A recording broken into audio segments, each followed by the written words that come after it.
அஸ்ஸலாமு அலைக்கும். Welcome to Khairon's kitchen. இன்றைக்கி நம்ம சேனலில் வெஜிடபிள் சூப் தான் பார்க்க போகிறோம். காய்கள்லாம் கட் பண்ணி எடுத்து வச்சுருக்கிறேன். ஸ்டவ் ஆன் பண்ணி 2 செம்பு தண்ணி குக்கரில் போட்டு கல் உப்பு கொஞ்சமாக போட்டிருக்கிறேன். கட் பண்ணி வச்சுருக்கிற காய்களை குக்கரில் போட்டுடலாம். 10 சின்ன வெங்காயம், ஒரு முழு பூண்டு, பீட்ரூட்டு, கேரட்டு, கருவேப்பிலை, தக்காளி இதெல்லாமே போட்டு லிட்டு போட்டு விசில் போட்டு 4-5 விசில் வரட்டும். வந்ததுக்கப்புறம் ஸ்டவ் ஆஃப் பண்ணிவிட்டு நல்லா வேகணும். அதனால தான் 4-5 விசிலுங்கிறேன்.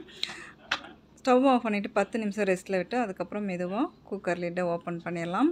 பண்ணிவிட்டு இப்போ ஃபில்ட்ரு பண்ணி எடுத்துக்கலாம்.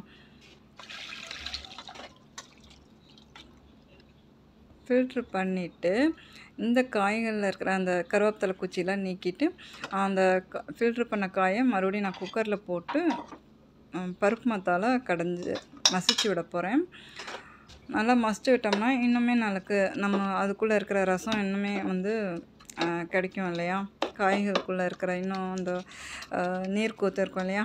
அதெல்லாம் இன்னுமே மசிச்சு விட்டோம்னா இன்னுமே நம்மளுக்கு அதோட இதெல்லாம் சூப் இன்னும் கொஞ்சம் நம்மளுக்கு கிடைக்கும் அப்படிங்கிறக்காக சொல்கிறேன். நல்லா மசிச்சு விட்டதுக்கப்புறம் அந்த தண்ணி ஃபில்ட்ரு பண்ணி வச்சுருக்க தண்ணியை ஊற்றி நல்லா கலந்து விடுறேன். கலந்து விட்டுட்டு மறுபடியும் நம்ம ஃபில்ட்ரு பண்ண அந்த பவுல்லையே ஃபில்ட்ரு பண்ணிக்கலாம். உடம்புக்கு ரொம்ப நம்மளுக்கு எது தேவை அப்படிங்கிறத தேடி தேடி நான் காலை நேரம் மட்டும் ரொம்ப இன்ட்ரெஸ்ட்டாக செய்வேன். அது என்னுடைய பழக்கமாகவே போயிடுச்சு. காலை நேரம் மட்டும் நான் கிச்சனுக்குள்ளே வரும்போது என்ன நம்ம இன்றைக்கி எடுத்துக்க போகிறோம் அப்படிங்கிறத யோசனை பண்ணி செய்கிறது தான். அப்படி வந்தது தான் இந்த மாதிரி ஒரு வெஜிடபிள் சூப் எனக்கு.